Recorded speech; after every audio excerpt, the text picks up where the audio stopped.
여러분 안녕하세요. 오늘은 별다른 얘기는 아니고 저는 사실 꿈이 영화 배우였어요. 부끄러웠어요. 꿈이라는 건 있잖아요. 어떤 시기에 어떤 특정한 시기와 어떤 특정한 나의 감정 상태에서는 남한테 얘기하기 굉장히 힘들어요. 여러분도 분명히 알 거예요. 여러분들이 어떤 꿈을 꾸고 있어. 그 꿈을 갖고 있는데 누구한테 섣불리 털어놓지를 못하는 거야. 왜냐? 비웃음을 살까봐. 자기의 꿈 구체화시키지 못하고 남한테 공표하지 못하고 내가 가고자 하는 방향으로 한 걸음 나의 에너지를 분출시킬 만한 그런 계기 자체를 차단해버리는. 나도 그랬던 것 같아요. 뭘 할 줄 아는 게 있어야지. 뭐 하고 싶은 것도 없었어요. 고등학교 때 하고 싶은 거 있는 사람이 어디 있어요. 나는 사실 미대를 나왔어요. 정확히는 디자인과를 나왔어요. 명지대학교 시각디자인과 06학번이었습니다. 용인에 있어요. 공부를 못해서 용인 가는 게 아니에요. 예체능이 다 용인에 있어요. 디자인과에 갔는데 나는 그렇다면 아주 화려한 액션 블록버스터에 나오는 뭐 트랜스포머에서 뭐 로봇이 뚝뚝뚝뚝뚝 하고 변신을 하잖아요. 그런 어떤 특수 효과, 차라리 그런 쪽으로라도 영화계에 어떤 나의 열정을 쏟고 싶었어. 그래가지고 OT를 받으러 이제 대학교 OT를 받으러 갔는데 너희는 여기 왜 입학했니? 뭐 이렇게 물어보길래 저는 사실 이러한 게 하고 싶은데 이러한 거는 몇 학년 때부터 배울 수 있나요? 했는데 그거는 외국 가야지 임마 이러는 거예요. 내가 완전히 잘못 알고 있었던 거지.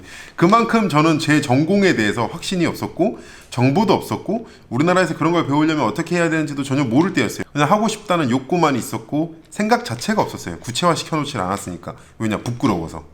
그러다 보니까 시간은 가고 대학교 이래로 다니다가 군대를 가고 그 이면에 항상 나는 영화 같은 걸 볼 때 보통 사람들보다는 조금 심도 있게 본다고 생각을 해요. 약간 여기에 신빙성을 더하자면 제가 보고 감상평을 남긴 영화만도 한 300개가 넘을 거예요. 영화를 정말 많이 봤어요. 그런 영화를 보면서 항상 드는 생각은 그냥 절망감이었어요. 영화 재밌어. 영화 재밌는데 영화를 보고 나면 왠지 찝찝한 거야. 최근에 또 어떤 것에서 그런 역할을 많이 느꼈냐면 범죄도시의 진선규 씨가 맡았던 위성락. 야, 나 저런 거 하면 참 잘 어울리지 않을까? 내가 약간 페이스가 그쪽 페이스지 않습니까? 아무튼 그래가지고 머리도 빡빡 밀고 내가 만약에 배우의 길을 걷고 있고 노력을 하고 있었으면 어쩌면 나한테도 기회가 왔을지도 모르는 일이거든요. 사람 일은 모르는 거예요. 여러분이 아니라고 단정 지을 수가 없는 거거든요. 엄연히 얘기하면 나는 도전을 해본 적도 없고 한 번 있었는데 독립영화를 찍는데 그 영화에 출연해서 주연으로 영화를 찍은 적이 있어요. 한 15분 정도 되는 영화로 기억을 하는데 가정폭력에 시달리는 엄마와 아들의 어떤 그런 이야기였어요. 내가 아들 역할이었어요. 연극하시는 분을 실제로 섭외를 했던 거거든요. 그 어머니 역할에. 그때 그 배우분이 나한테 했던 얘기를 토시 하나조차 틀리지 않고 기억을 하고 있는 이유가 너는 연기해도 되겠다 야 라는 말이었어요. 그 되게 짧은 말이지만 내 가슴을 거의 만신창이? 뭐 어떻게 표현해야 될지 모르겠어요. 뭐 좋게 표현하는 방법이 뭐가 있는지 모르겠는데 거의 내가 만신창이가 됐던 것 같아요. 그 말 한마디에. 하지만 그렇게 오래 가지 않았죠. 왜냐? 나는 의지박약자였으니까. 용기도 없었고. 내가 움츠러졌던 이유들은 지금 생각하면 정말 어처구니 없지만 못생겼다. 얼굴이 크다. 그리고 나는 머릿결이 좋지 않다. 뭐 진짜 이런 무슨 말도 안 되는 뭐 이딴 이유가 있냐고 여러분 생각할 수도 있겠지만 그게 당사자가 되고 그 어린 나이로 돌아가면 똑같은 생각을 하지 않으리라는 보장이 전혀 없어요. 뭐든지 겁이 나는 시절이니까. 내가 뭔가를 하기 전에 막연히 아무것도 모르는 내가 전혀 알지 못하는 곳에 뛰어들려고 할 때 두려움은 여러 가지 어떤 잡념들로 가득 차게 만든다는 거죠, 사람들. 그러다 보니까 그런 사소한 말도 안 되는 이유로 계속 미루고 하다가 다영이랑 연애하면서 다영이한테 한번 꺼내놓은 적이 있어요. 사실 이런 게 꿈이었다. 다영이가 그때 되게 놀랍게 해봐. 해보면 되잖아. 왜 그걸 망설이고 있어? 그냥 오디션 같은데 지원을 해. 그래서 연극영화과 나오고 막 연극판에서 막 몇 년씩 뒹구는 사람도 있고 그런데 어떻게 오디션 그냥 지원한다고 되냐? 그것도 기획사가 있는 무슨 준비된 어떤 그런 연기자도 아니고 그런 생각할 거면 그런 얘기를 하지 말든가 이러는 거예요. 그냥 후회를 후회로서 남기지 않고 자꾸 미련을 가지고 그런 거에 대해서 집착을 할 거면 얘기도 하지 말라는 거죠. 그럼 맞는 말이거든요. 되게 팩트거든요. 그거는 굉장히 팩트예요. 내가 사실 알아보기도 했어요. 그 이후로. 진짜 알아보기도 했어요. 뭘 알아봤느냐? 뭐 알바몬 같은 데 보니까 무슨 엑스트라 같은 것도 뽑대요. 뭐 200명씩 뽑고 300명씩 뽑고 이래요. 나는 그때 그렇게 생각했거든. 엑스트라는 진짜 알바를 위한 거지 영화 배우가 되기 위한 그런 건 아니다. 그런 식으로 또 그냥 흐지부지 하면서 넘기고.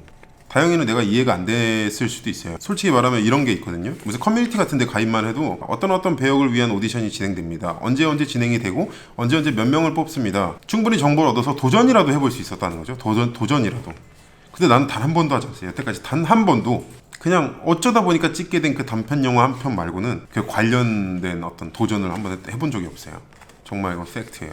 아무 이유 없이 포기했어요. 단지 얼굴이 별로 잘생기지 않았고 얼굴이 비호감이고 피부가 안 좋고 그땐 피부가 안 좋았어요. 지금은 꿀 피부지만 아무튼 왜 웃어? 지금 꿀 피부예요. 지금 굉장히 꿀 피부예요. 미끌미끌거리니까 꿀 피부가 맞아요. 피부도 안 좋았고 코도 크고 눈도 작고 쪽지 젖어가지고 그때는 또 심지어 말랐단 말이야. 머리만 턱 커가지고 막 되게 보기 싫은 거예요. 내 스스로가. 내 스스로를 되게 증오했던 것 같아. 아, 난 이런 내 모습 때문에 영화배우가 될 수가 없어. 나이 들어서 보니까 그때도 그랬고 지금도 그래왔고 그런 걸 초월한 누군가는 여전히 열심히 활동을 하면서 대중의 인기를 얻고 최고의 위치에 가는 조연이든 주연이든 그런 분들이 있더라고요. 이렇게 하찮은 이유로 시도조차 해보지 않았다는 게 지금은 돌이킬 수 없다는 생각을 해요. 나는 지금 결혼을 했고 이제 아기가 있고 가정뿐만이 아니라 나는 이제 하고 있는 어떤 여러 가지 일도 있고 사무실도 운영을 해야 되고 월세도 내야 되고 사무실 월세도 내야 되고 나한테 책임져야 될 게 너무 많아졌어요. 세월이 나를 그렇게 만들었어요. 지나고 나니까 나한테 지금 필요한 건 단지 돈뿐이었어. 내가 지금 이 삶을 유지하기 위한 돈. 이게 없으면 난 살아갈 수 없는 상황이 돼버린 거야. 유튜브라는 게 나한테 굉장히 그런 의미에서 많이 해소해주는 어떤 그런 순기능을 많이 하고 있어요. 내가 스스로 무언가를 창작해서 나의 이야기를 담고 그걸 영상으로 만들어서 내보낸다는 거. 어떻게 보면 이것도 1인 미디어긴 하지만 필름 메이킹은 맞단 말이에요. 이 직업으로 내가 굉장히 많은 힐링을 하고 있어요. 여러분들은 알지 모르겠지만 내가 이 직업에 집착하고 더 잘하려고 하고 더 열심히 하려고 하는 모든 이유가 나의 어떤 그런 회한에 좀 담겨 있다는 거죠. 만약에 이 영상을 보고 있는 나보다는 조금 더 어리고 지금 책임질 것들이 많지 않고 완전한 자유는 아닐지언정 내 몸 하나 내가 막 떨어도 될 만한 나이에 있을 때 그런 시기에 있는 분들이 좀 용기를 내서 뭐 하고 있는 걸 다 때려치고 하라는 게 아니에요. 뭐 멀쩡히 직장생활 다 하고 있는데 뭐 맹목적으로 꿈을 향해 쫓아라고 나 책임 못 져요. 여러분 갑자기 무파사님 얘기 듣고 저 오늘 직장 그만뒀습니다. 전 이제부터 유튜버가 될 거예요.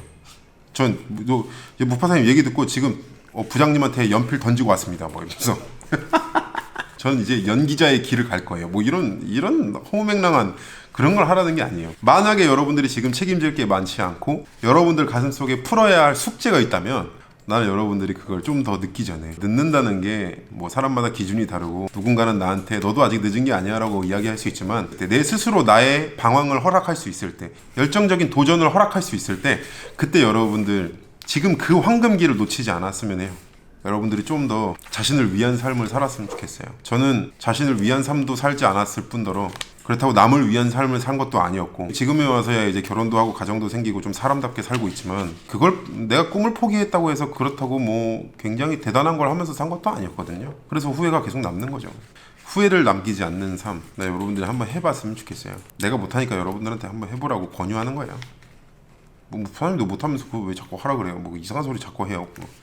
그렇게 얘기할 수 있지만 여러분들 행복했으면 좋겠는 마음에 그런 노파심에 여러분한테 얘기를 하는 거예요. 난 지금 잘 먹고 잘 살고 있어요. 사실 엄청 잘 먹고 잘 살아요. 여러분 뭐 알지 모르겠지만 잘 먹고 잘 살아요. 잘 벌고 잘 먹고 잘 살고 잘 싸고 잘 웃고 행복하게 예쁜 딸 잘 키우면서 나는 지금 행복합니다. 그렇지 못한 삶이 불행하다고 얘기하고 싶은 것도 아니에요.